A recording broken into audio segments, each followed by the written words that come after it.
DeLuna Coffee has been fueling Florida and beyond since 2014, and now wake up Warchant. DeLuna Coffee is owned and operated by the Lemmix family, Ed, Courtney, and their son Brett. When not roasting the perfect coffee blends, these FSU diehards can be found tailgating near the Unconquered statue. Go and set your sights on their Lighthouse blend. Made of 5 different coffee origins, a combination of light and medium roasted beans creates this wonderful cup of premium coffee. Use the promo code WARCHANT15 for a 15% discount. Visit DeLunaCoffee.com and check out their Facebook and Instagram. From Tally to Cali, It's time to wake up. wake up, wake up. WarChant.com is your ultimate Seminole sports source. and this is Wake Up Warchant, fueled by DeLuna Coffee. Coffee's for closers only. Now here's WarChant.com's Aslan Hutchavandi. And Corey Clark. Asking if I'm cool, I'm upset. Wake up! What is up? It is Wake Up Warchant. It is fueled by DeLuna Coffee, DeLunaCoffee.com. Come explore our world of coffee and use that promo code WARCHANT15 during your exploration. Go to the website, DeLunaCoffee.com. Up top, hit shop, and then go to gifts. Hashtag life hack. Look at those gift boxes. Look at those beautiful packaged coffee grinds, or maybe the whole bean, whatever you want. Check it out over at DeLunaCoffee.com. Those gift boxes, a great idea this time of year. It is Christmas time, after all. It's usually football time still in Florida State history, but recent history, maybe not so much. But let's focus on the positive, and that is at WarChant.com, still here, providing content, being your ultimate Seminole sports source. Promo code WARCHANT30. Hit the thumbs up if you're on YouTube, iOS, Apple device, podcast app, 5-star review, rating, all that kind of good stuff. Corey Clark, the good stuff, the goods. How are you, Corey? I'm doing well, buddy. I'm living life. It's what I do. It's what Corey Clark does. He just lives life. One day to the next. Get through it. That's what we're all trying to do, isn't it? See, I think that's the problem. I think that is the problem. Just, you're just like, it's all right. Just going to live the next day, going to do my next rotation, let the moon go around me, try to hang on for 365, make it around the sun. I feel like I need a disclaimer on this podcast. First off, I'm a little bit under the weather, so I'm just already in a bad mood. Great. But like if we go well, I told you guys, if we lose, something's going to go wrong. I'm going to be a little bit upset. Yeah. If we could just maybe close our eyes real quick. Let me see 3 seconds. Just close our eyes, take a deep breath, and let's just envision a box. Just a cardboard box, sturdy box. Just a square box, 1 foot by 1 foot by 1 foot in volume. And inside of it, let's place good intentions, good ideas, true thoughts, true feelings. Where this program is going, what happened on Saturday probably has little to no effect on that. Your hopes, your aspirations. We can laugh about this in three years when we're hanging out, playing some golf in Scottsdale, getting ready for the college football playoff with Florida State, out the Fiesta Bowl. We can do all that. But it's not 3 years from now. It's now, it's a few days after we lost to Florida. A Florida team that had an interim coach, a Florida team that had a lot of tumult going on with their entire coaching staff, quarterback issues. Didn't have much more to play for than this Florida State team. And, I was down on the field, and maybe I got a little bit too much nostalgia or loss in my feelings down on the field watching the game, Corey, but screw that place, that institution, the people associated with it by and large on the whole. Okay. But it's just a terrific venue for college football. And maybe just the way the sun hits off the orange in that stadium when it's a high noon kickoff, the way it's just built, the acoustics in that place, it really is kind of a special place for college football. It's what makes winning in that place so special and so sacred, and not to get over the top about it, but it just is. That program, that game, in that place just means something different to me, man. I think to a lot of people that listen to this show. I'm pissed off at the loss. I'm pissed off at the way they lost. And I hate to say this because I come bringing little solutions, and I hate being the guy that complains that has little solutions. I'm with all you. Let's get some better guys in here roster-wise, and we'll probably be on the right path. But for so many people, I saw way too many who cares about that bowl game. What's the difference between 6 and 6, 5 and 7? I don't know, man. You're usually the voice of reason, so you'll probably take up their sort of defense on it. But I want to keep playing football, man. This team could have used 2 more weeks being together, hanging out, growing more familiar, growing closer, practicing, And, man, it sure used to be cool right now to have another game on the horizon. Let's talking about whoever we're playing in whatever exotic venue, whether it's Shreveport, Louisiana, or Tampa, Florida. But we're not, man. And, again, I don't know how much of what happened Saturday is an indicator of what's going to happen in the next 2-3 years. I don't think it is. But, I mean, I just want to be pissed off right now, Corey. Can I just be left alone and be pissed off, or am I being impractical? No, man. It was a disappointing loss. It was a disappointing effort. I do think there's a reason to be upset with the way that game went, because I do think you had more motivation. They had better players, but not marginally they're not at that. Yeah, I was going to say they're not. Well, I don't know if it's marginally. Like their tackles are pretty good. They have a better offensive line than you. Maybe that quarterback's going to be something. I thought Emory Jones kind of kept you in the game, honestly, with some of those ridiculous throws. But no, I think you had the motivation, you had the coaching. Again, you want to say they're coachless, they have an interim coach, fine, whatever. They were down 3 people on their staff, including the guy that's called all the plays on both sides of the ball. Like their offensive coordinator and the defensive coordinator, they were done. They were out. Those guys had already gone. Their offensive line coach was gone. Yep. Who knows who was coaching their offensive line? I assume a GA. Yeah. Some GA that was playing at Long Island University Post 5 years ago. Yeah, so that's what's disappointing is this seemed like a really good opportunity to knock off your rivals. In that place. Yeah, place, exactly. Man. Exactly. That's what it meant. And you didn't play well. Well, look, man, if you'd have played well, you'd have won. It's not like you would have had to play. You didn't have to play your A game to beat that Florida team. You played a C- game and still almost beat that Florida team. So you just didn't play well. What's bothersome is like, look, yeah, there's no difference in my opinion because look, I've been in that stadium for real heartbreak. 97 was real heartbreak. Yeah. Name another. That's probably the hardest. That's probably the most hard. 95 was a heartbreaking game. There have been some 91. There were some real heartbreaks in that stadium. This wasn't that. This wasn't nearly on the scale of that. But I did enjoy watching this team. I did enjoy the progress they made, and I was just hoping for their sake. Well, maybe for all our sakes, it'd be cool to cover a bowl, even the Gasparilla Bowl or whatever, the Shreveport Bowl. That they would get to keep playing for one more game. They get 15 extra practices, and they blew an opportunity. They blew it. If Jordan Travis doesn't go out for 3 series, do they win? I don't know. Maybe. If you could ever teach someone on your roster to catch a punt, you probably win that game. That was the biggest play of the game, and you've got a senior wide receiver out there who you trust. Who I don't know if he lost it in the sun. Why is he calling for a fair catch on a? So the special teams has been a disaster, and I think that's what's so frustrating is if you just play okay on special teams, average, and not actively hurt yourself, you win that game. If you don't keep giving up third downs like it's your job on defense, you win that game. They tried to give you the game. They kept turning the ball over, and look, so you guys know how I feel about this coaching staff, certainly the head coach. I do like a lot of what I've seen. I do think the most important thing is to flip culture, flip belief, and I do think he's done that. You do have guys that are playing hard now, but that this season, the 2021 season, that's a wrap on that.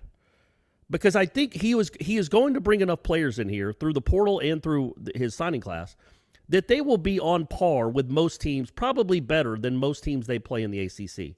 If not 2022, certainly by 2023, they should have better players than most teams they play. But when you look around the country, how many teams are blowing out other teams? There's one.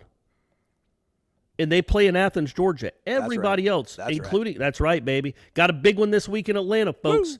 So every other team, like Michigan looked great against Ohio State. Michigan's had to squander through some games. They've lost a game. Oregon's lost a couple of games. Ohio State's lost a couple of games. Oklahoma's lost 2 games. By the way, we got to talk about that later on in the show. And almost lost 3 or 4 more. Like, it's hard to blow out teams. And it's more like NFL than it's ever been. And I keep saying that, but it's the truth. You can't expect teams to go 11-1 and blow out everyone. You're going to be playing close games in the fourth quarter for all of Mike Norvell's tenure.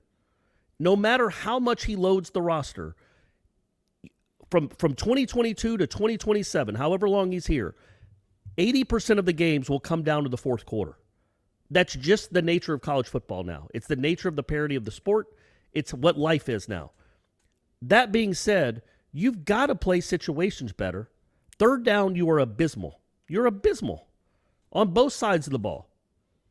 You explain to me why they're so bad on third down on offense, Aslan. I don't get it. And then why on the other – now, look, Florida made some nice throws and catches, contested catches. But they also had some wide-open dudes on 3rd and 8 too. Florida State never seems to scheme anything open for a wide-open guy on 3rd and 8. That doesn't happen. And that – going back to the point I was trying to make when I started this long ramble keep going. I'm to the point now where I got to see some real improvement and progress by that offensive coaching staff next year. Because that Florida defense – now, I know they were probably more fired up to play against Florida State, sure, than they were Furman or whoever it was, Samford, who put up 50 on them. But what happened? Why did you go 57 minutes, 55 minutes of that, 50 minutes of that game and have one score against that defense? You just don't even run the ball anymore? You don't even try to run the ball anymore? Like that to me, and I know they're having to, they probably had an idea going into the season what they wanted to be. They shifted it one way. They shifted it back another way. Their identity, I don't know what their identity was. Was their identity now at the end of the season? They're not a running team. No. They're a Jordan Travis team. Yeah. That's what it became. Which is fine. I think we're all sure. fine with Yeah, that. I'm sold on Travis. You guys know that. But that's the next step. He is going to get players in here, and they are going to believe and they are going to work hard. Now you got to match that with game plan. You got to match that with coaching acumen. Because through 2 seasons, I haven't seen enough from this offensive staff. Well, defensive staff too, really, but certainly the offensive staff, because I thought that was going to be the strength. Yeah. To think that, okay, it's a guarantee when they get players, they're going to score 40 on everyone. There don't seem to be adjustments made in the moment that really, produce much of anything. They scored 2 in the fourth quarter when Florida was playing way back because they had a lead. When the game was on the line, you take sacks when you shouldn't. You throw on 2nd and 1 and you throw a pick. The running game just basically disappeared. Trayshawn Ward got leaped over by Toafili. All these things that don't really seem to make sense in the moment. And I'm just saying now as we move forward, we got through the 2 years of laying the foundation. I do think they're better next year. I think they're a 7 or 8 win team. Maybe it breaks right. They're a 9 or 10 win team. It's hard to say because we don't know who's going to be on the team. That's the nature of the sport. But I like what he's done from a building process. I like what he's done from legitimately. They do play hard. And that is a thing. That is a real thing that matters. But they have to match that with game plans that don't get. You don't go 2.5 hours without scoring a point. You can't do that anymore, man. You can't do. You have enough players. You certainly have as good of players as Missouri and Samford, and you have a quarterback that can play. So, what's the excuse for not doing anything on offense for 2 hours against a defense that is undisciplined? They're good. They certainly got some good guys up front, but they're not incredible. That's not one of the best defenses in the country. So that to me was and you go back to the Boston College game. There was some stuff there that, officiating-wise that hurt them, but that's the next step for me is this offense needs to get to good. Right now, it's I would say it's mediocre, right? It's a home run. It's whoever Javier Baez, whoever your comparison was. Right. If they can't get a big chunk play on a drive, it's probably not going to go well. I mean, they really do go all or nothing. That's what didn't bother me all that much about Jordan's interception in the second half. When he just kind of put it up for grabs, a parchment down the sideline. I understand they were trying to get a big shot and try to change the momentum. But maybe that was biting off a little more than you could chew. Try to keep your defense off the field after they did a bit of a valiant effort, man. Pokey with a great catch. Spoiler, probably going to be my Zaxby indescribably good play of the week. He errs. But then Jermaine John's like, I got you. I mean, that's what it's all about, picking up your teammate. I'm going to get held. I don't give a flip. I'm still going to get to the quarterback. And you set up 3rd and 21. And then your secondary happens. The guys can't tackle. It's just, all right, something bad happens. It's okay. They mitigate it. They're able to mitigate it. But still, crazy things are happening. I know that was more of a focus on the offense that you said. I just don't really want to blame this on Pokey. Because listen, that was a big play. I totally get it. And everybody was deflated when he did it. Look at everybody's body language after that. Kalen DeLoach, Jarvis Brownlee just sunk shoulders damn, how could you do that to us? But they come out and they played really hard that series, and they forced a 3rd and 21, but you can't get off the field. Like, I don't understand how we're still not tackling in a game of that sort of significance. Offensively, that's maybe the more frustrating thing. With defense, like, just tackle. If this defense can tackle, they'll be really good, I think. Offensively, I don't know what the answer really is, other than, maybe get better players.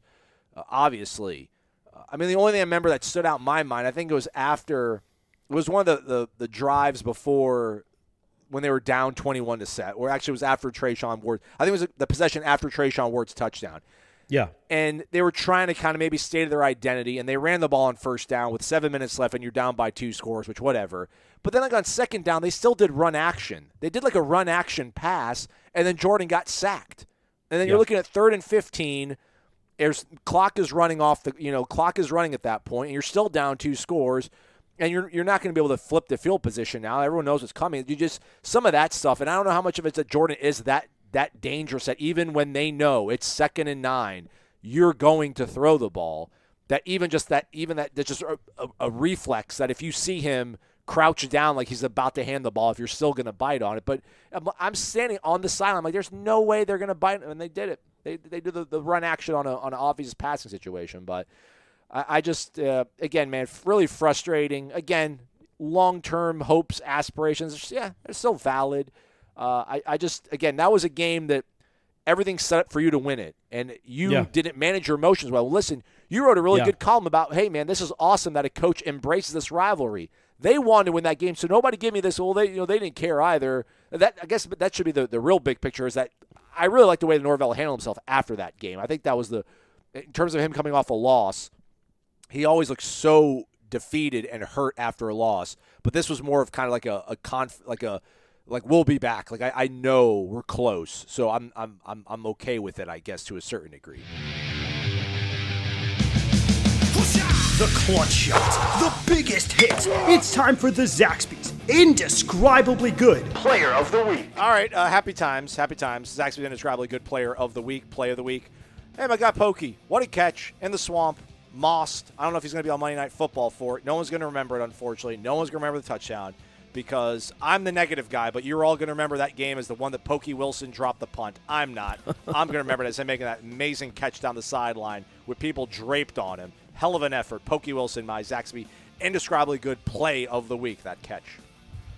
Yeah, well, I'm going to go with a player. I'm not even going with a player. I'm going to go with a coach. Number one, I would go with Jamie Robinson. 18 tackles. Ooh. Played really well, man. Let's hope he's back next year. But I'm going to go with Mark Krikorian. He got his team again to the College Cup. They will be in Santa Clara this weekend playing for another national title. They got to win twice out there. Tickets are cheap, so if you guys want to fly out to Santa Clara and watch, you don't have anything else to do this weekend, go out to Santa Clara and support the FSU soccer team. They beat Michigan 1-0 in overtime on a golden goal, a great goal, crazy goal, by the way. To make up for all the times Michigan beats Florida State in the NCAA basketball tournament, the Florida State soccer team knocked off the Wolverines to get to the College Cup yet again because that's what they do. All right, we're getting ready to coaches now. Coaches and Pokey. Mark Krikorian, Pokey Wilson are Zaxby's Indescribably Good Players, coaches, just representatives of Florida State University Athletics. And I think they're close to being good. I don't think they're close to a championship team. Again, I don't know what the transfer portal holds. I do think they're close to being a good team. I think they're close to being a team that wins more of these games than they lose. But you finish 5-7. You lose two on your two games at your rival's home stadium by essentially 3 points each. You lose in overtime to a team that might be in the playoff. And then you lose, 8 points to Louisville with a backup quarterback. You lose to NC State with a backup quarterback. And then Jacksonville State, you lose by 3 points. So you're there. I know. Florida beat you with the backup quarterback, Oh, no, I don't say that. The Richardson kid's a better player than – they would have won the game if Emory Jones had stayed in. Well, I mean – that's not like I wouldn't say that. I think Emory, Florida played much better on offense when they had that kid. That kid changed the way I thought Florida State played defense, defended the run. He's just such a big, burly kid. They can move, actually, when he gets going. And he didn't make crazy throws like Emory Jones did. Like Florida kind of they moved up and down the field on you for a good stretch of that game. You just couldn't. Emory Jones just kept throwing you the ball.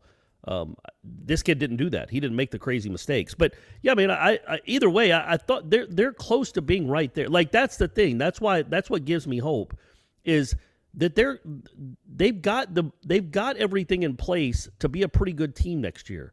I know we don't want Florida State to just be pretty good, but what this is life, man. This is what happens. Like they were terrible last year. They were mediocre this year. Keep plugging along and improving. And you go from terrible to mediocre to decent. And then from decent to good and good to great. That's what you hope happens. Not everybody's Nick Saban, man. Not everybody can do that. Those aren't, Jimbo did get the benefit of being here and putting classes together and knowing what had to happen on those staffs. This is a guy that came over brand new, and I do think we all agree he's done a pretty good job from last year to this year. But it's got to keep progressing forward. And again, that's what I was talking about. Like I like the overall, the big picture stuff. I think he's done really well for this program. Now you've got to clean up some stuff. You've just got to get better on offense. It's easy to say just get better players. Well, yeah, right, sure, that would be great. And they will get better players, and that will help. But are we sold yet that this offensive staff with better players will turn a mediocre offense into an elite one? No, I'm not sold on that yet.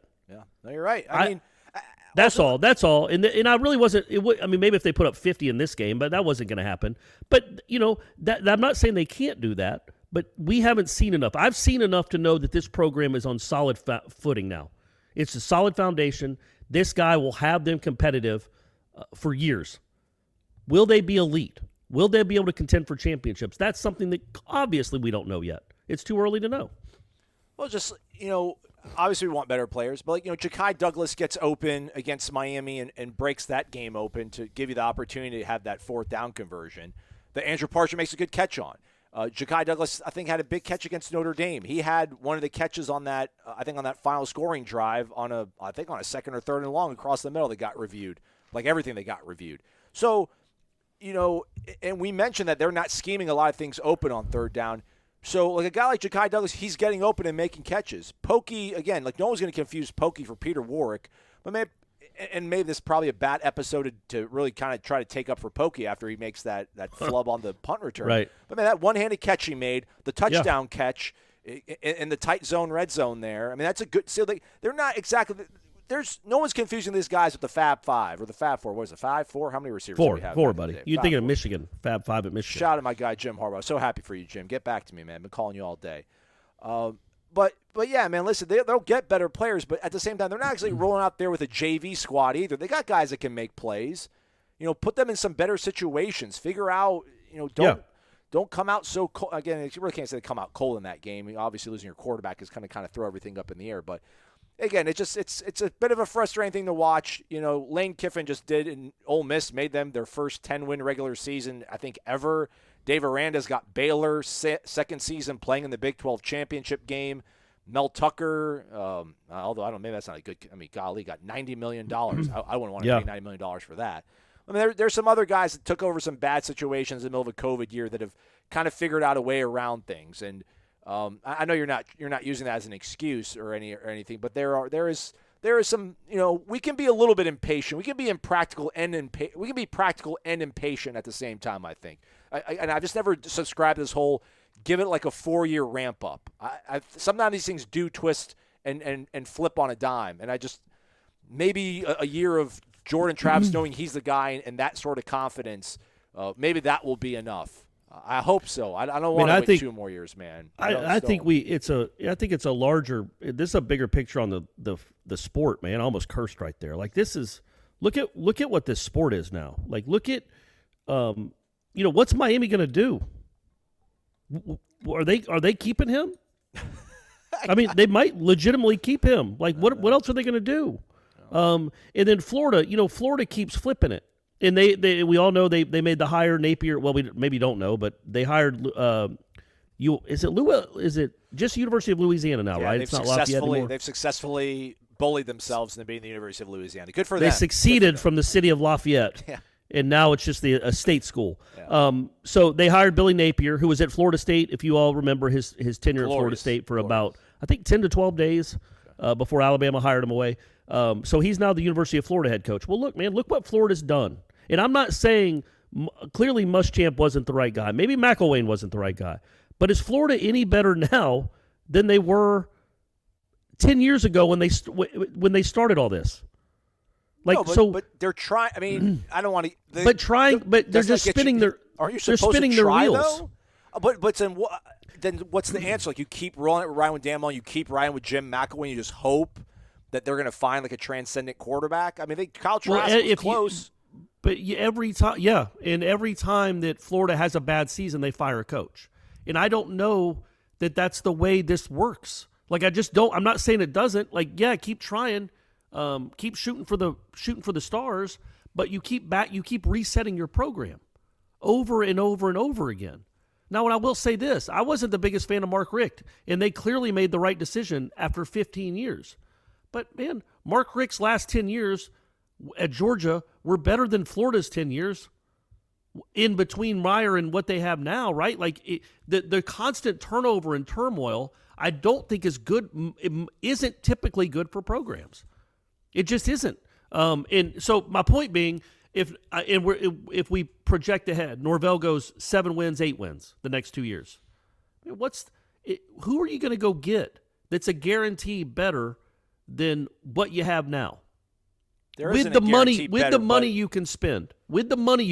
Yeah. Look, if Florida State could go hire Lincoln Riley like USC could, absolutely. I think he's not a sure thing out there, but he's about as close as you're going to get because he is going to get every offensive player on the West Coast to come play for him.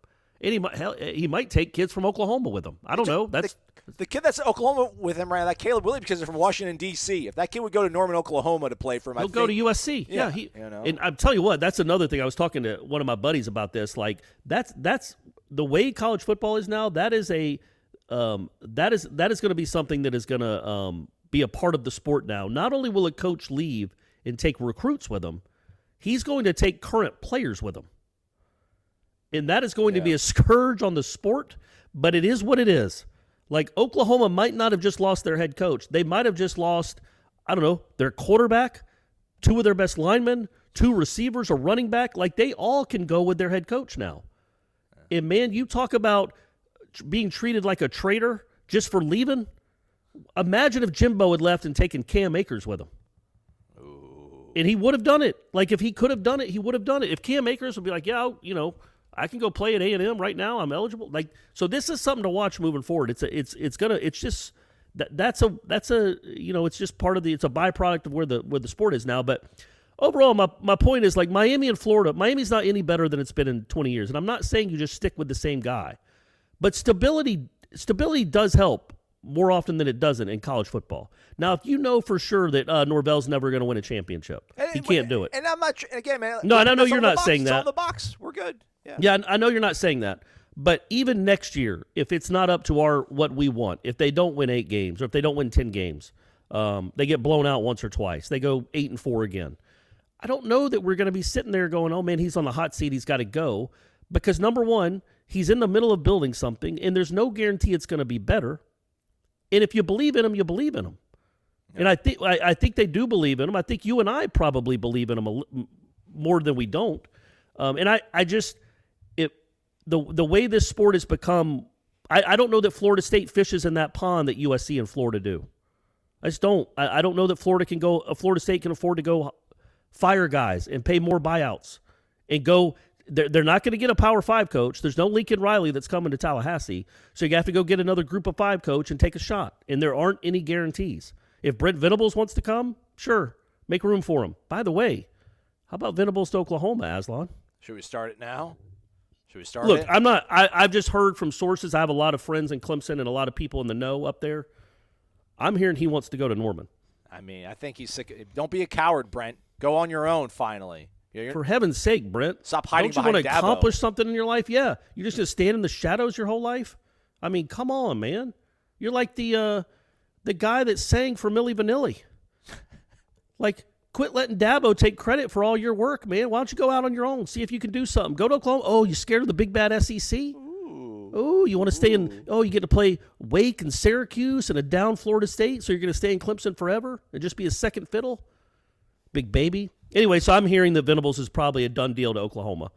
But yeah, so but my overall point is the way this sport is now, in all these crazy buyouts, and these ADs just completely getting tormented by Jimmy Sexton in the coaching agents over and over and over again, and it's like, man, Texas A&M has paid Jimbo Fisher how much money? And yes, they are a good program. How much better are they than they were when someone was there, record-wise? Yeah, marginally. They got 10 marginally, last right? year, but they're not going to 10 this year. Hello.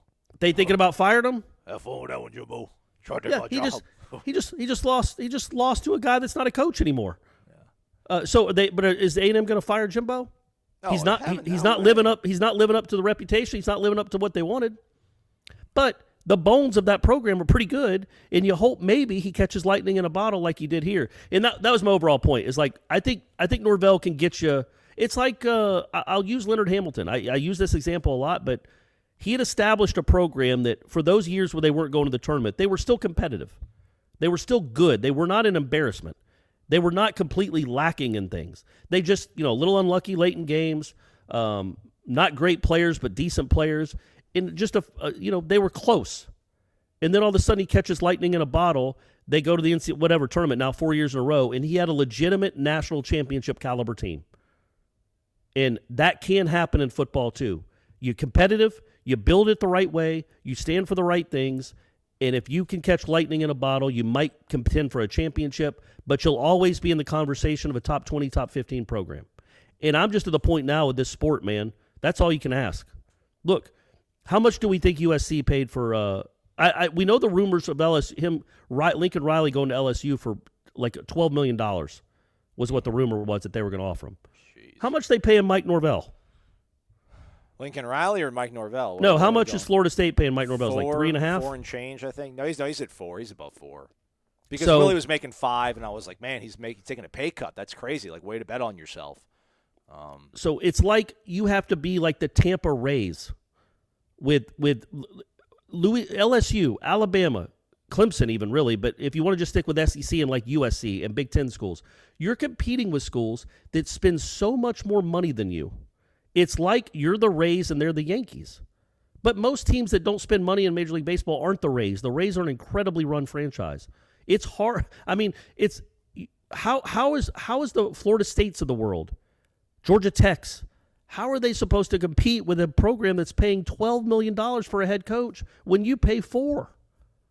Don't hire a consulting firm. Get on the ground. That would help. Go visit these places. Sure. Find out for dudes on your own instead of guys that live and work in a 75th floor freaking building in Chicago. How about that? Yeah, but that's a couple $100,000. Now it's not money well spent probably, but it's a couple $100,000. But just you need to have boots on the ground. That's the thing. Like Mike Bone was the AD at Southern Cal, and everyone's he's going to bring Luke Fickell with him. And I guess this is not a good, obviously, example because everybody knows who Lincoln Riley is. But to have the foresight to hire like a guy like Urban Meyer, I don't know how much research Jeremy Foley, but that was kind of a risky hire. I mean, I know he was coming off an undefeated season, but it's still Utah.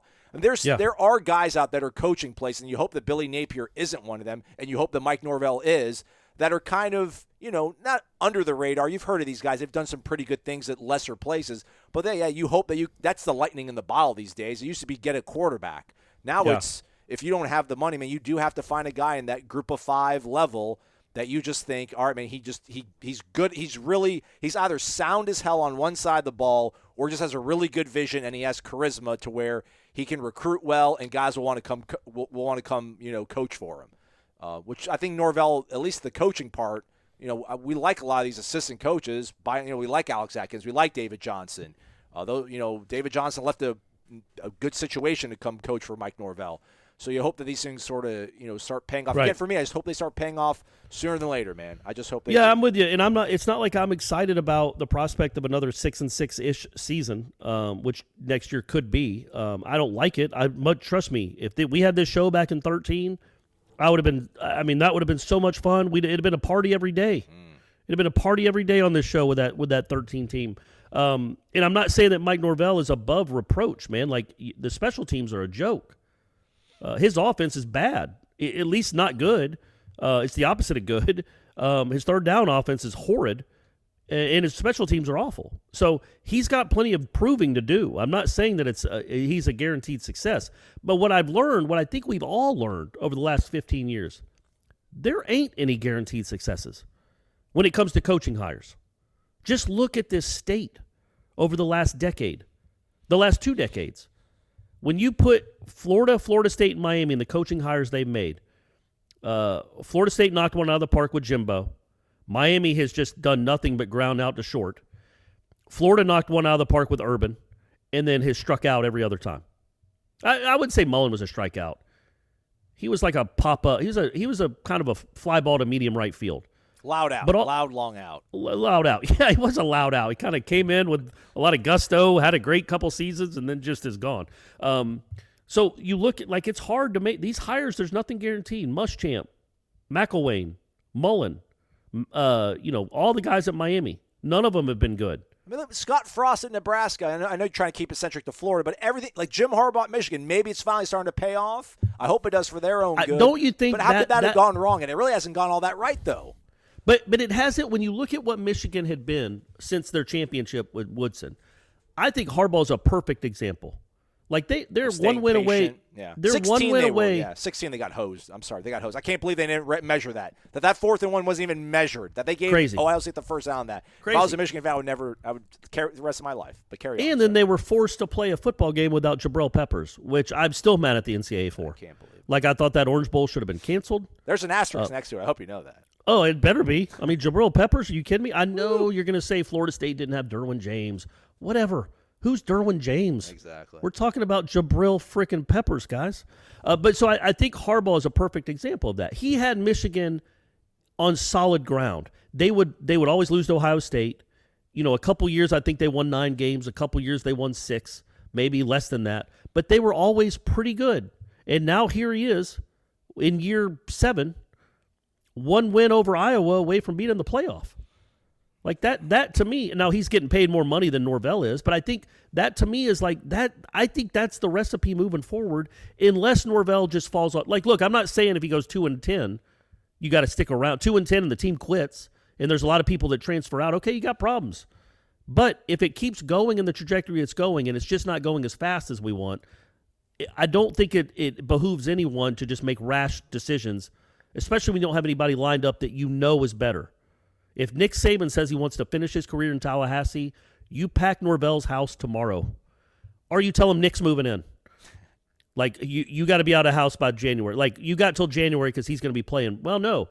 His season might be over come next weekend, my man. They might not have a playoff to prepare for. But either way, if somebody that like that wants to coach, then yeah. But other than that, there's no guarantee the guy you get is better. And I do like this guy.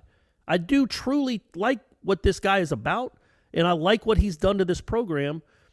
It's just he's still got a lot of work to do, and the special teams is it's inexplicable how bad they are. The things that he's largely responsible for and takes pride in. And I don't know how much of the offense, I know it's his, but man, if you're not calling the plays, which is like the Walt Bell paradigm, corollary rather. Like, if I don't know, man, I could sit here and spend 15 hours a day drawing up plays, but if I'm not calling, is it really my offense? And I don't know how. And my buddy, we're texting each other, and I'm like, man, I'm glad for that Lincoln Riley hire. He's like, when are we going to start making moves? I'm like, I don't know, National Signing Day players. I'm like, I don't think the staff is changing. I'm like, maybe a position coach. I don't know. And he's like, he's going to keep Dillingham. I'm like, yeah, it's this guy, And he's all, now I just ruined his day. He's got the really. He's going to get no. I mean, that's well. Look, Dillingham is going to have a year that he's next year where it could get a little edgy, because trust me, I have multiple people, including my ex-wife. It was funny. She was watching the game late. She had to work Saturday, so she recorded it, and she finished watching it at like 11. So working on a Saturday. If she would have stuck with you, she wouldn't have had to be working on a Saturday. She'd be at exactly home all right. the time. She'd be living in a castle. Yeah. But she finally finished watching the game. She didn't know what had happened until like 11 o'clock, and she texted me, and she's like, "I'm so mad about that game. Everything about that game made me mad. Yeah. That punt." And she goes, "I tell you what, I'm not sold on Dilly at all." And she called him Dilly, which I thought was funny. But yeah, I'm not either. No, how could you be? you do see some they have some great play designs. They make things happen. I do like that what they've done with Jordan Travis this season. He has improved, but there's too many long sequences where they do jack squat that you can be sold on that. But I'm not saying he can't do it. And yeah, man, get him a better offensive line. One of the things about that game Saturday, they were in so much empty, where you're just having your 5 linemen try to block their 4 linemen. And, there were a couple of times where Jordan Travis just got rocked. Yeah. And I didn't quite understand why they hadn't done – I don't remember them doing that much empty all year. And they did it in that game when I thought there was a chance to run the ball. And then you saw Trayshawn Ward ran off. It was one play, but that was wide open. It was odd that they didn't the whole thing was odd. And I remember Hasselbeck – when he was calling the game against Boston College last week, and he talked about. I like him a lot, by the way. I do too. I think he's very good. He is. By the way, Greg Olson is really good. You ever listen to him do a broadcast? Stop it! No, I like that dude. I like him. I do. I like him a lot. He's teaching me about the game. Okay. But Hasselbeck was talking about how Florida State, you really can't pinpoint what they're trying to do from week to week. Their game plan changes so much based on opponent, and we've seen that. Like the Syracuse game where you just throw it out wide 30 times. Yeah. Other games where you run it the whole game. You do nothing but, like North Carolina, they didn't just do zone read. They did slow Wake Forest zone read. Then that kind of disappeared. Then this game, they were in empty a lot, and they were riding Jordan Travis's right arm and legs. It's just so I just think they had an identity. They kind of lost it there late in the season. I don't know if their linemen were hurt, banged up. They don't have it's not an NFL offensive line anyway, and a lot of them were banged up. You had to play Brady Scott. God love you, Brady Scott. You had to play him the last couple games. So things weren't great. Robert Scott got beat up pretty good a couple times in that game facing that dude. But yeah, so you give him two good tackles next year. Whether it's Robert Scott just getting better and Darius Washington being healthy, or whether it's a guy that comes in the portal, give him some good tackles next year. With Gibbons back, with Maurice Smith back. Maybe Darius Washington moves to center. So you're bigger up front there too. Whatever you do, give him a real offensive line, like a good NFL almost caliber offensive line, and some wide receivers. And yeah, I bet he'll look a lot better. You know what I mean? But let's hope that happens. That can happen though. That's not out of the realm of possibility. That's the age we live in. They can we'll see what happens in the portal. They got that kid from Lamar, Bless Harris. So they got Bless. Yeah, they got Bless Harris. You can go watch his film. Bowl season is upon us. This is a fun time to put a little money on some games, figure things out, and if you want to understand where the market's moving, what are the smart bets during bowl season, you can also have some fun while learning about this sort of stuff. Courtesy of BetQL Daily, which is sponsored by FanDuel, it is the must-listen show for sports bettors and sports fans alike. Host Joe Ostrowski, Joe Giglio, and Aaron Hawksworth serve up that wagertainment. It's sports talk you love with the betting insights you need. Thanks to their guests that they have, whether it's bookies, whether it's odds makers, whether it's the folks over at the BetQL Daily machine that get you covered. Check them out. If you're not sure where to start with sports betting, start with BetQL Daily presented by FanDuel. Listen weekdays, 9 a.m. to noon Eastern on Odyssey. Again, that's like Audacity without the I and the T. Spotify or your favorite podcast app. I've already got them bookmarked. Daddy needs to get some big-time Christmas gifts for people. I'm going to use BetQL Daily. Corey, I know you want to get back on this, looking at this game from it being a singular event, which I like. Real quick on my guy Jim Harbaugh. Year 2, he's 10-1 going into the game. Loses that game, loses the bowl game. Year 4, same thing. He's 10-1 again. Sitting on the cusp of going to the playoff, they lose Ohio State loses the bowl game. So, year 2, they were there. But what happened in like year 3? Didn't they have some down years? Did they have any bad ones? No, he went 10-3, 10-3, 8-5 in 17, 10-3. Then he went 9-4 in 2019. Last year, COVID year, they went 2-4. So that's a that bad doesn't year. count. Yeah, we don't have to count that. I mean, hey, we count it for Norvell. We can count it for Harbaugh. Everybody should count for. Yeah. So we'll count it. But yeah, there was all that talk that this is just their ceiling. This is just what they're going to be under Harbaugh. They're never going to be good enough to beat Ohio State. They're always going to lose 3 or 4 games. Well, they're one win away from being in the playoff. Everybody said the same thing about Hamilton. Good enough, can't get you to the tournament. If he gets you to the tournament, you're not going to do anything in there. All right, we've been in the Sweet 16 3 times. It might have gone to the Final Four with his best ever team before COVID canceled the tournament. So you just don't know is my point. But yes, I would like it to be better, but you see this roster, man. It's not like I don't know what you could the Florida roster wasn't beautiful either, man. And this roster but that's what I'm saying. Like, this roster competed with Notre Dame, that's a playoff team. This roster took down Miami, that's an 8-win team. You know, I mean, so are they 8 wins? I think so. I mean, They maybe might if they win their bowl game. No, there you go. They're going to a bowl. But that's my point. It's like they're good enough to compete, but when you're flipping coins, which is where they're at now. Remember last year they weren't. Last year they weren't coin flips. Last year they were like it was over when they got off the bus. Now they're coin flips. You're going to lose some, you're going to win some. It's like being an average NBA team. It's going to come down to the final 3 minutes of the fourth quarter. You either make some shots or you don't. That's kind of where you are. You won some games on the final play. You lost some games on the final play. Your record should have been 6-6. You lost that stupid game in September, and you should be going to a bowl. Your record should be 6-6. You're a 6-6-ish team. Next year, you hope to be a little bit better than that. Maybe a lot better. Not putting a ceiling on this team. I don't know what they're going to be. Well, you did last week when you talked about it, I'm like, hey, why not 9 wins then? If this team is that close and we feel they're going to get better and they're going to address some needs and get some better players, and then you mentioned that, hey, man, they did win some of these 50-50 games. Like, a lot of these games came down to the fourth quarter. They're not going to hold serve and win all the ones that they did this year, and then the ones that that just doesn't work that way sometimes. Well, I'm not putting words in your mouth, but the general gist of it. I think you'd look at, like, say, who's a good example? Maybe Alabama. I'm trying to think. Alabama's played some close games, right? Yeah, I mean, a lot of teams have. I mean, but no, I'm saying they played I feel like they played like 5 or 6 close games, more than normal. There's got to be a better example. I know where you're trying to go with this. No, but my point is that my point is this. My point is when you have immense talent, when you have more talent and you're better coached than your opponent, you're going to win more of those close games than you lose.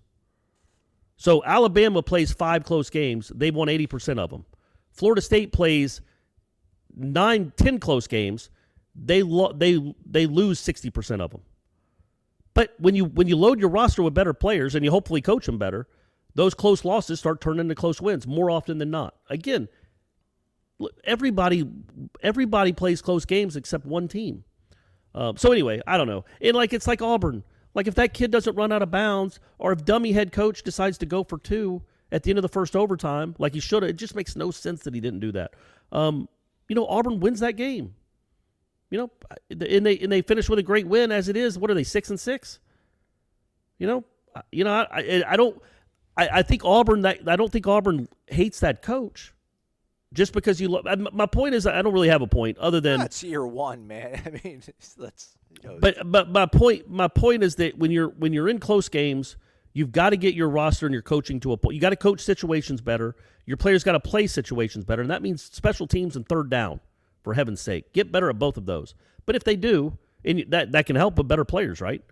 Yeah. 6 wins becomes 8 or 9 wins. And then maybe you have one, and then that's what you hope for. You hope you play the fourth quarters better, like Alabama does now, like Clemson does now, frankly. And you play and you win more than you lose. And then every 1 or 2, 3 years, you hope, you find lightning in a bottle, and you're a playoff team, and you get to 11 wins, and you give yourself a shot. We're going to be 2-3 years from now. It's going to be a 12-team playoff. You got to be top 15 last week of the season, and you're in the conversation. Get yourself to that point. And then hopefully you get lucky. I say that, Aslan, not lucky. You hope you play well. You hope you get hot. Yeah. I say that, obviously, as a Braves fan. And what my team does is when they get to the postseason, they only won 86 games. I don't know if you know that. Right. Didn't get over 500 till early August. But they got to the postseason. You know what they did, Aslan? They got hot. That's right. And I'm wearing a World Championship Braves jersey right now, my man, because of that. A jersey? So, or a sweater? well, no, I don't know why I said a jersey. It's a hoodie. I meant to say hoodie. So anyway, back to that game real quick though. I thought we haven't touched on this yet, and I'm not saying it cost anybody a game. I don't think it did. But man, that is a fiasco with the officiating on that last Florida touchdown. It's a fiasco. If you don't know what I'm talking about because you don't follow me on Twitter, after the kid ran with his helmet off. So Florida was supposed to get to the 3-yard line for a first down. I don't know what that play was. Let's say it was 2nd and 7. And he gets to the 5. And then he runs with his helmet off. His helmet comes off. He still runs. So from the 5, from the spot of the foul, that is a personal foul. That backs them up to the 20, which it would have been, I think, second goal from the 20 maybe. But Jamie Robinson, after that play was over with the helmet, he got called for a personal foul. By the way, Norvell, you preach composure and poise and everything else. It's too many personal fouls and unsportsmanlikes, man. They don't have a coach, man. They didn't have a coach they cared about. You're the one that's supposed to be preaching discipline. That wasn't a good look. I thought they handled themselves much better against Miami. I thought they got baited into stuff in that game they shouldn't have. That cost them points and cost them yardage. But anyway. Real quick, it was first and 10 on the Florida State 13. He ran for 8 yards, got to the 5. Helmet comes off. Okay, thank you. Penalty. So 15-yard penalty to the 20. But Jamie Robinson, after that play is over, gets a dead ball personal foul. So the ball goes half the distance, which is the 10-yard line. First and goal from the 10. Aslan, read me what happened. First and goal from the 10. Anthony Richardson, 3-yard rush. Okay, so now we got second and goal from the 7. Malik Davis, 2-yard rush. Now we got third and goal from the 5. Anthony Richardson, rush for 2 yards. Somehow we got first and goal at the 3.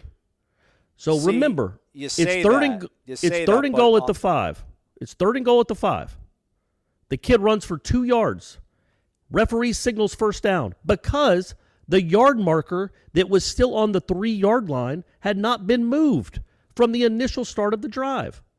They changed the down. He even made an announcement changing the down, but the yard marker at the 3 didn't move. So the ref was going by the yard marker when it was first and goal. So really it was first and 7 from the 10. So anyway, Florida, they get rewarded a first down. They don't think about it at all. Why would you? I think he probably goes for it anyway. They score on the next play. They would not have run that play that they ran on the next play. They would, because it's 4th and 3. Yeah. I think they probably go for it.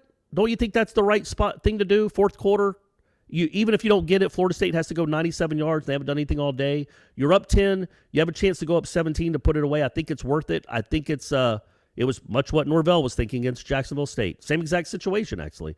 And you they didn't throw the fade to McClain like Norvell did. So on this, are you thinking that nobody else in the stadium realizes it's fourth down? Like, does Norvell, does the defense not realize it's fourth down? That's my issue. Well, no, my number one issue is it's just incompetence by the officials. You have to know that they've run 3 plays. It was first and goal at the 10. They've run 3 in plays. Why are you signaling first down when he hasn't scored it? He's not in the end zone. There's no first down you can get on first and goal from the 9.5. They gave him a first down, and they scored on the next play on just a simple handoff, basically, out of the shotgun, and he walked in. Because Florida State was kind of demoralized because they'd just given up another third down conversion. But, so that's my number one issue, just sheer incompetence by what I thought was an otherwise pretty fair crew, I'll be honest with you. Like, I thought Richardson got that first down on the fourth and the third down scramble late in the game, and they said, no, call stands. I mean, they reviewed every play there in the fourth quarter, but why are me and Ira talking about it? Ira and I, who don't get paid. I mean, I guess we do get paid to go to these games. We don't get paid what, these coaches get paid.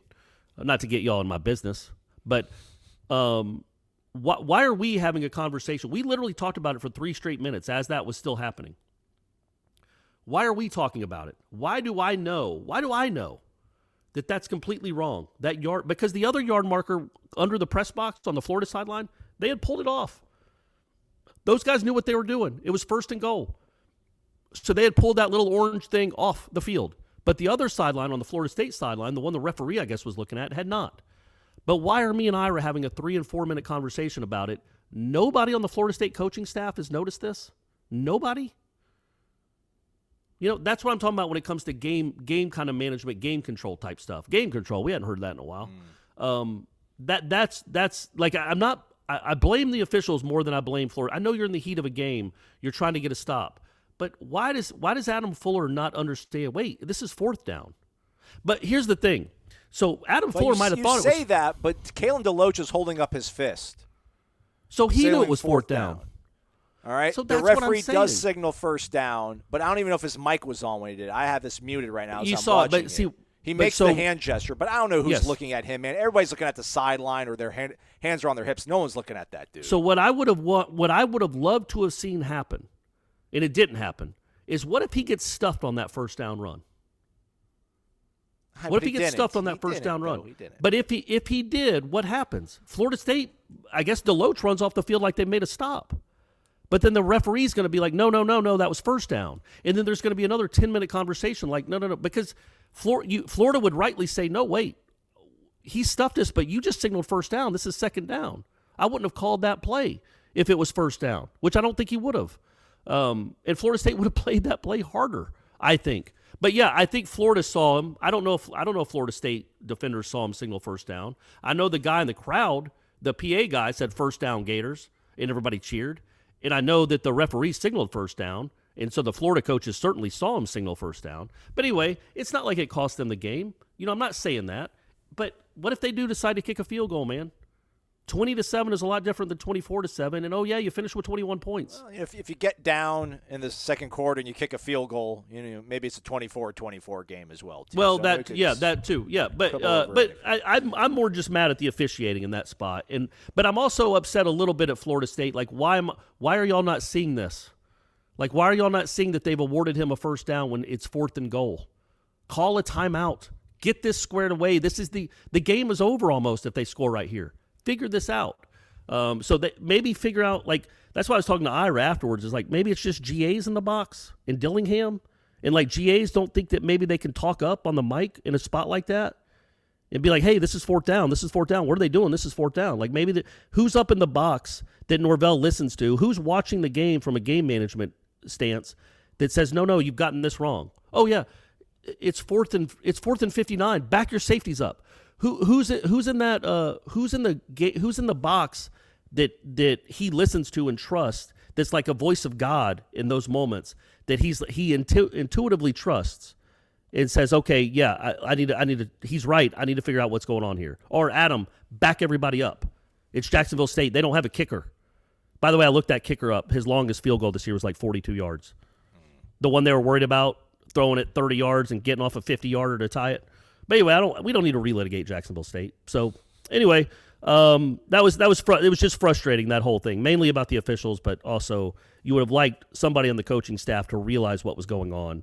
And the referee did not make it easy. He was confusing. He was confusing when he talked about it again after the first play. But it is what it is. It was an upsetting loss because it would have been really cool for this team to get to a bowl. Again, like I said, it doesn't change my opinion that it's gotten better, much better. And it's not like you want to be a Florida State fan and for the rest of eternity it's Shreveport or bust. Like, this was not 97. This did not keep you out of a national championship game. It's not a devastating loss. It was just a frustrating loss because you really had a chance. They didn't have a lot of motivation, and you end the season on a sour note when it would have been so sweet to end with 2 wins over your rivals, and you didn't get it done. I just wonder, everything is done in such a vacuum, but, listen, they might get better. And then maybe that game is, at some point, a 10-1 Florida State team versus 11-0 Florida team. Napier ain't doing that. Okay, maybe Napier's going to napalm that program. Maybe it's a 10-1 Florida team and an 11-0 Florida State team. There you go. Thank you. I was thinking more like a 5-6 Florida team. But just, again, I wonder – I think it's a data point. I do. It doesn't affect, again, that we do agree they're better. But also, what is better? Is better – and when you're 3-6, is it we're saying that, or is it you start 0-4 so things are better? But we've watched enough football to realize, it doesn't seem like they're going to slip and regress as on the whole. So they'll be better. I kept waiting. Did you wait for that at all? These final 2 months, even after they started winning some games, I kept waiting, and maybe it's just me, and it felt like maybe it was going that direction on Saturday. We're like, okay, they're going to have a stinker. They're going to come out and just not play well and get blitzed. And, Florida, I don't know, has the manpower to beat them by 40. But I thought it was going to be a comfortable, maybe 3-score win for Florida. It just felt that way, especially after No, I'm talking about as the game was progressing. Oh, okay. Not before the game. But I also thought every time we did the show during the week, I'm like, there's a chance they could, there's a chance Miami could beat them by 2 touchdowns. There's a chance. I didn't believe it, but I did think there was a chance. I kept waiting for that other shoe to drop where it was like, okay, it's going to look like the Wake Forest game where they're down by 21 at half, or they've given up 300 yards in the half, and it never came. Like, it didn't. Like, this was the closest thing they had to 1, and then they came back to get within 3. And if Florida doesn't make that great recovery of the onside kick, I mean, Florida State might go down and win the game. Yeah, it would be good to not be a punchline too. You know, the hook and ladder play, and then this also has made Florida State a laughingstock for a week. But just again, real quick, man, the non-side kick. Yeah, there you go. It wasn't a national title game, but within the scope of what this team is and where they are, everybody wanted to win that game. They practiced this game like it was extremely important. You know, the way that these players talked about the loss after the game, they said it really hurt. So, again, for them to not come out, there's going to be a situation, man, where, this team hopefully is going to be 10-1, 11-0 in the last week in November. Or maybe they're 8-0 and they're taking on Miami whenever the hell they feel like taking on Miami. Has it settled? Like, do we play them now, like, the first weekend in November? Is that our thing? Can we get that a regular thing, Jim Phillips? Let's just get some regular, traditional scheduling in the ACC, please. That would be cool. Thank you for coming to my TED Talk. Nice. Well done, Aslan. Again, man, that was, you know, you're like, okay, this is two equally matched teams. You're the better coaching staff because you're whole. You're whole. They're not. They're broken. And for you to not come out and win that game, when I really thought it wasn't a matter of you're going to win, is this going to be a nice sort of upswinging win to where, you know, the Bruce Feldmans and the Mark Schlabachs, although he's on police beat, or you're like, hey, man, look what Florida State just did. They start off 0-4. They just beat Miami, and they beat Florida, and they're going to a bowl game, and they've got the number one kid in the entire nation committed to them. And then and it gives us it gives me good feeling to talk about the team for the next 3 months or 4 months until spring football starts. And I think, you're probably preseason top 25 if you win out. You know, and now you're not. So like these things, again, they don't matter in the grand scheme. I get it. It's on the box. But right now, that was an opportunity to really, you know, not take a step forward, but that was an opportunity to really make this fan base happy, give some real good off-season mojo, and you squandered it against that team, man. That's bizarre. You didn't deserve it. You didn't deserve it. It would have been historic. It would have been such a cool turnaround, and you went and kind of blew it. You didn't play well. You played your worst game probably in 2 months. Certainly it feels like that way offensively. Really defensively, too. Emory Jones just kept throwing the ball. You just didn't play well. You didn't seize the moment like you should have. But none of that. I don't think any much of that stuff matters as we go into next season. It just would have been cool to talk about for the next 3 weeks, I think, as you lead into National Signing Day and then the bowl. Well, I mean, that to me is what we. Yeah, I mean, the offseason would have been cool. But hey, Florida State, Athlon just dropped their preseason top 25. They got Florida State 21. That's pretty cool. Well, right, but you talk about 5-7 or 6-7 or 6-6 or 7-6. Like again, these matter though. Core their wins. It's 7, man. We lost 7 times. We get 12 of these. We've lost 7 of them. After a week, after we played 9 games and we lost 6. But like I said the other day, the hay was out of the barn. Yeah. The hay was already in the barn. Like, at best, you lost 6 times. That sucks, too. Yeah, but you beat Miami, you beat Florida. Yeah, you that's end what the I'm saying. season on a 4-game winning streak. Like, there's not a lot to look back on. Like, it's only looking forward, and it's good things on the horizon. Yeah, but I think there are good things on the horizon. Yeah, that's what I'm saying. I don't think this loss should color it to the point where now you're out on the coaching staff again. No. And I'm not saying you are, but some people will be like, you can't. You know, it's like, man, he just beat Miami. Now, it took a miracle, but he just beat Miami. So, you know, that happened this month. So it's not like that didn't happen. They still did enough that you should be encouraged, not over the moon encouraged, but you should be encouraged heading into the offseason. And look, let's see what signing day looks like. Because look, man, there's kids out there, right? There's kids out there that if they pick Florida State, it's not like you won't remember the Florida game, but say they land 4 of those kids that they're really still high on, who some of the schools they're also thinking don't have coaches right now.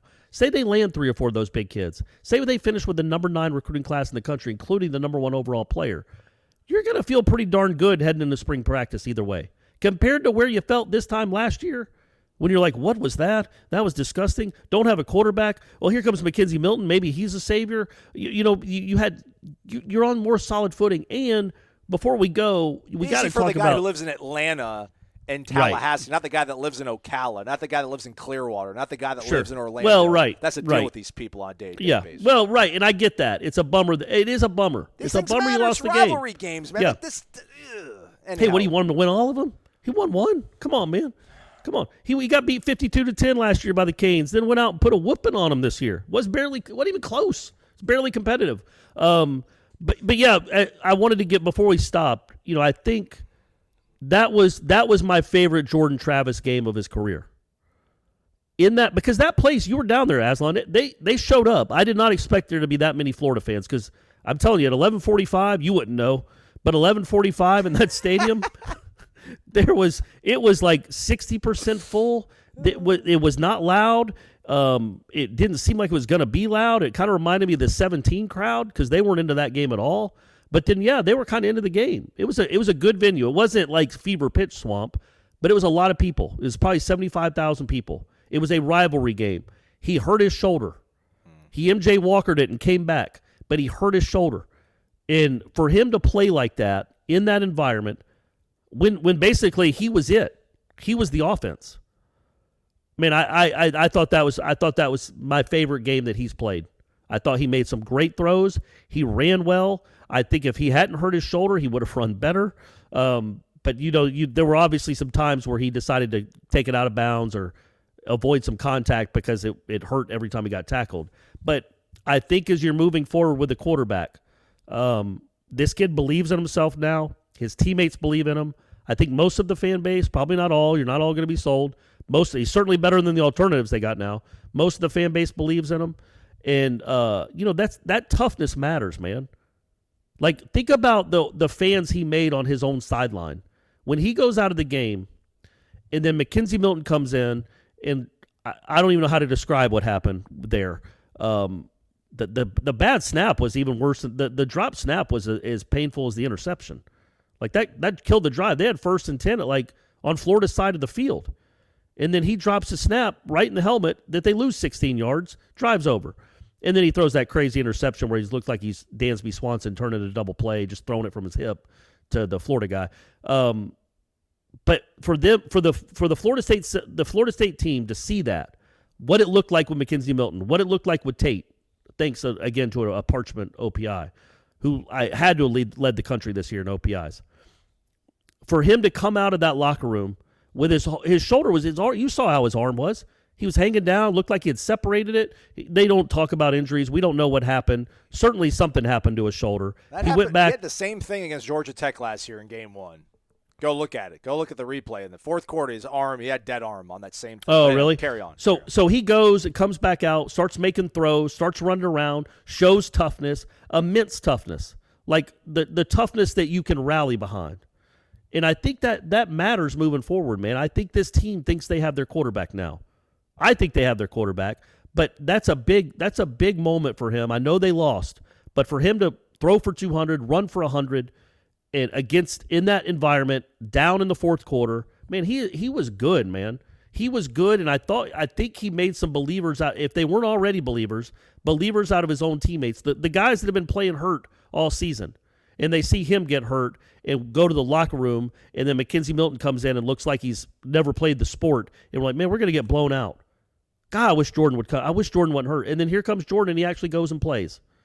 I think that could be one of the if he ends up being like an all ACC type quarterback, maybe an All-American. I'm not going to stealing him. Maybe a Heisman winner. I think that game in the swamp, along with the 4th and 14 throw, are two games that we'll look back on and say that's when he became a quarterback, man. That's when everybody started believing in him, because I feel like you feel better about that position going into next year than you have since probably DeAndre in 17, maybe Winston in 14. Like, it's been a long time since you felt this solid at the quarterback position. Man, we can't even talk about the coaching carousel. We went so long. I'm hurt. Oh, jeez. But I guess we got who else? So we know Riley's at USC. No, we're not talking. Hey, we're over. We know Venables is going to Oklahoma. He's Corey. I'm Aslan. Thank you for listening to Wake Up Warchant. It's fueled by DeLuna Coffee. Don't forget Jeff Cameron, 1 to 3 p.m. Curious to hear his thoughts on stuff. Tune in. 93.3 FM and live on YouTube. Have a great one, everybody. Come explore our world of coffee. DeLuna Coffee features over 24 different blends. DeLuna's unique roasts can be delivered ground finely for drip coffee makers, coarse for the craft crowd, untouched as a whole bean, or even in convenient K-Cups. Founded in 2014 by the Lemmix family, Ed and Brett are FSU alums and boosters who are extending a special offer to all listeners. Use the promo code WARCHANT15 for a 15% discount. Visit DeLunaCoffee.com and check out their Facebook and Instagram.